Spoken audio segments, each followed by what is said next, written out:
G'day everyone, it's Justin and Matt. two dads again from Broome, Australia, and we're coming to you today in a Hyundai I20N.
Now mate, you've had the i20N for a couple of days this week.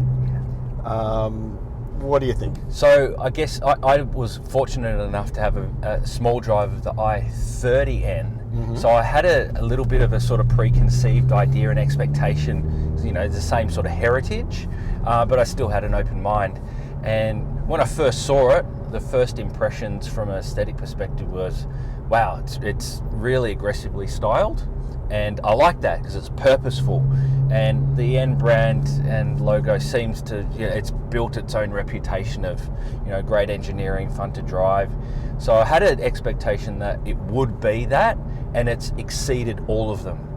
It really has. Well, I guess, I don't know if people know, but this is like the entry level car to the N brand, isn't it? It's a small little hatchback, smaller than the i30N. It's based on their World Rally car, the i20 World Rally car.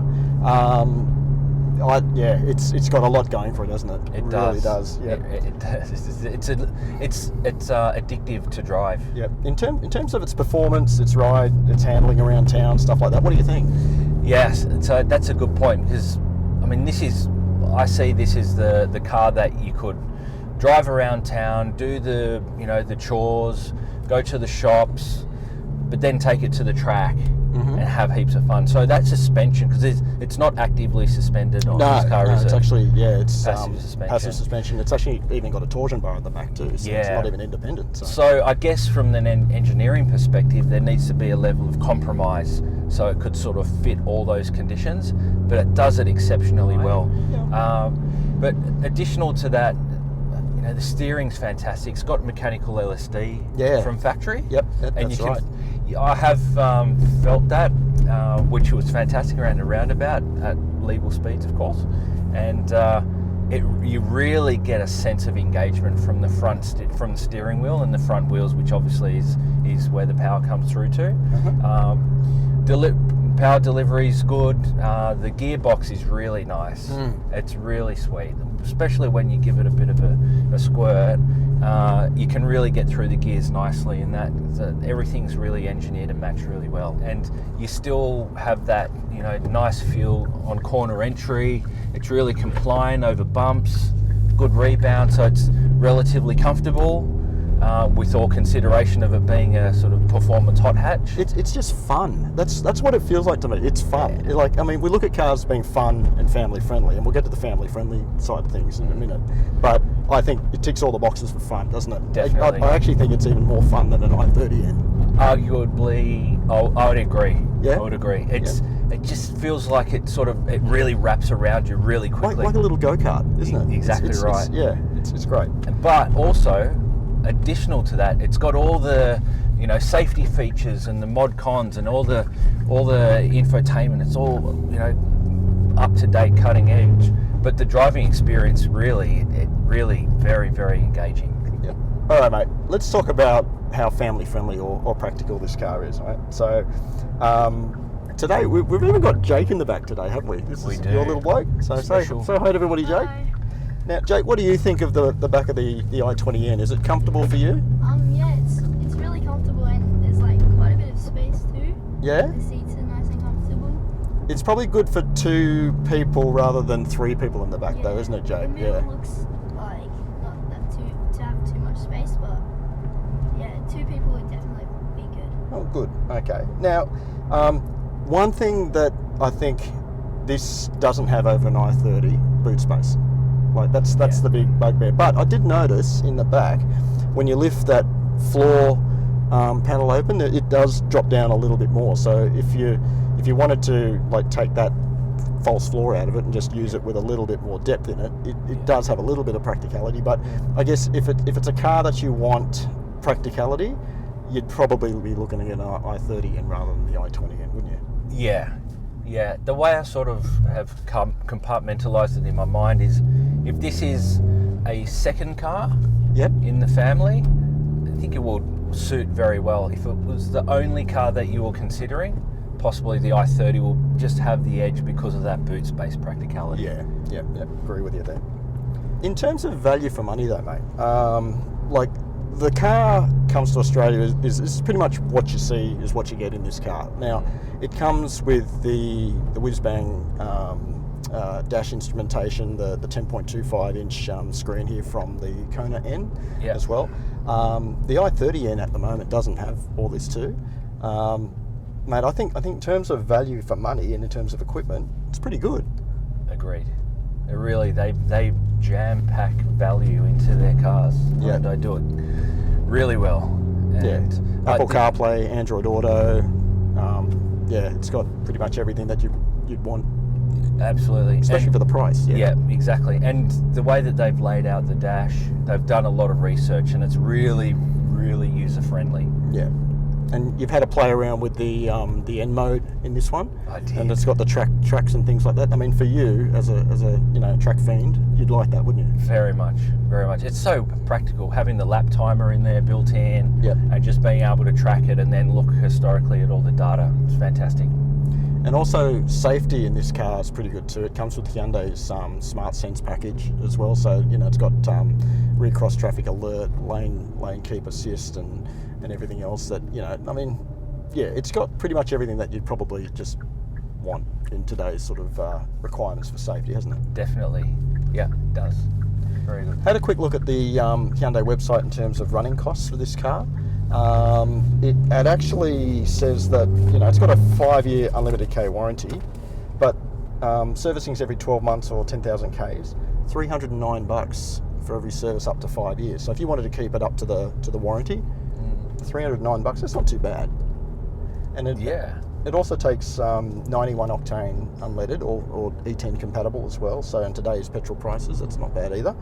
6.9 litres per 100 Ks combined. So considering the performance the car's got, what do you think? Yeah, that's handy for sure. And having the fuel flexibility there to have that the E10, it definitely goes a long way, because it's hard to justify putting 98 premium 98 fuel in your car if you don't have when it's up to $2.50 a litre or something, isn't it? Ouch. So yeah, that's definitely a good thing. Now, mate, give me some positives and give me some negatives. What do you think? Okay, so let's start with the positives, glass half full. Yep. The car's exceptionally engaging to drive. It puts the smile on your face as soon as you step into it. The seats are fantastic, really comfortable, really supportive. Can I just say something about that though? Just let me stop you there. Sure. Let's see your perspective. It's might slightly different to yours. But yeah. Okay. Yes. All right. Look, I'm not the tallest guy in the world. I did find the driving position in this car, if you've got a longer body rather than short legs, I suppose, the thigh bolsters are fairly high in this car, isn't it? Yeah, they are. And initially it did feel a little bit uncomfortable for me. Yeah, I can understand why, because you can't adjust the front of the seat height, only the back. So the back will drop down, and it leaves the front of the seat perched up quite high. And I've got to say, mate, unusually for me too, it doesn't have lumbar support, but I find these seats comfortable. I do. Yeah. Well, mate, we know how much you love yeah. your lumbar. Yeah. It's your thing. Mine's steering wheels, yours is lumbar. Yeah.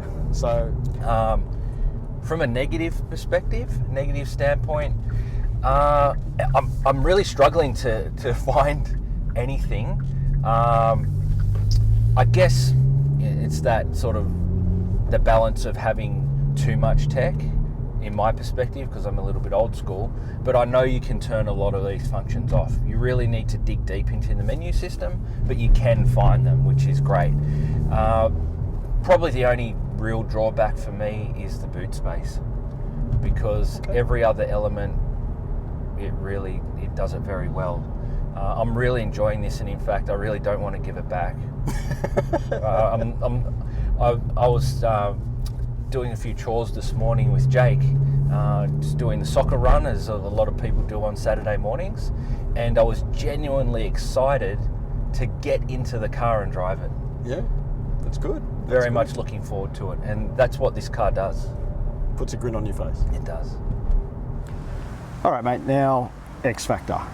Now, is this one of the cars that you would actually, when you park it, look back at it or check your reflection when you're driving past? What do you think? Yeah, I can't stop looking back at it. Yeah? Yeah, since I've had it for the last few days, I park it somewhere and I look back and then I want to take a photo of it, and it's got X Factor in space.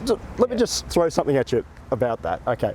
In terms of the styling of this car, yeah, it's not aimed at us though. No, it's not. It's definitely not. But yeah, it's very much aimed at a younger audience, and I think the younger people love it. So, absolutely. And I give it an X Factor rating of extremely high, because they've looked at their target audience, and I think they've really nailed it, haven't they? Yeah. And, but don't get me wrong, like, it is still a great car underneath all the funky styling. So yeah, if you really want some driving engagement, great car to have. Definitely, I think we were chatting about it in the car. Like, I even think that it does it feel like to you like in your 20s, you've bought a car and then you just start buying aftermarket bits and putting it on it, and to me, that's what this car feels like. It feels like the Hyundai engineers have just gone, like, great, we've got let's get a basic i20. Yeah. Let's just start piling on some aftermarket parts and let's just get a little boy racer hot hatch. Exactly. That's what it feels like. It really does, and it feels like they've done it really well. Yeah. So, when you modify cars when you're younger, you might throw some rock hard suspension in it, and it doesn't really go around corners better than the factory. They've actually improved it, and they've done it very well. Great job. Yeah, thumbs up. I want to throw another question at you. What would you choose, i30N or an i20N? Now, one thing to take into consideration, this car, $32,490 list price, i30N entry level, we're talking like mid 40s. It's a 12 grand difference. This is very, very well equipped too. Yeah. What would you choose? Look, that's nearly 50% over and above this for an i30. So this is how I'd break it down. If it was my only car, I'd go for the i30N. Super fun, it's got the active suspension in it, so you can sort of customize that.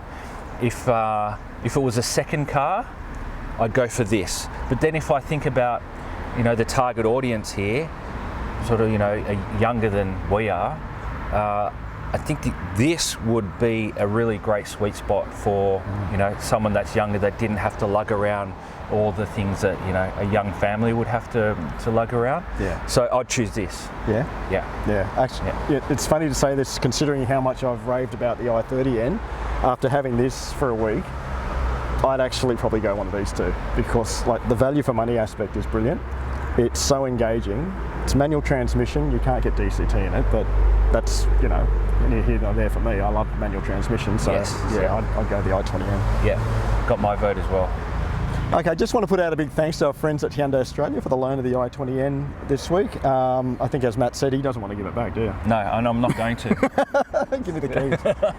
No. And just want to put out a big thank you to everybody out there for watching us. As we said, we're back. Matt's back, which is great. Thanks for having me back. That's okay. Might bring back some of the shirts as well from yesteryear. Oh, okay. All right, cool. So thanks very much for watching. Thanks very much for all the likes, and the subscriptions are going up, and yeah, we got plenty more to come. So we'll see you later. See you.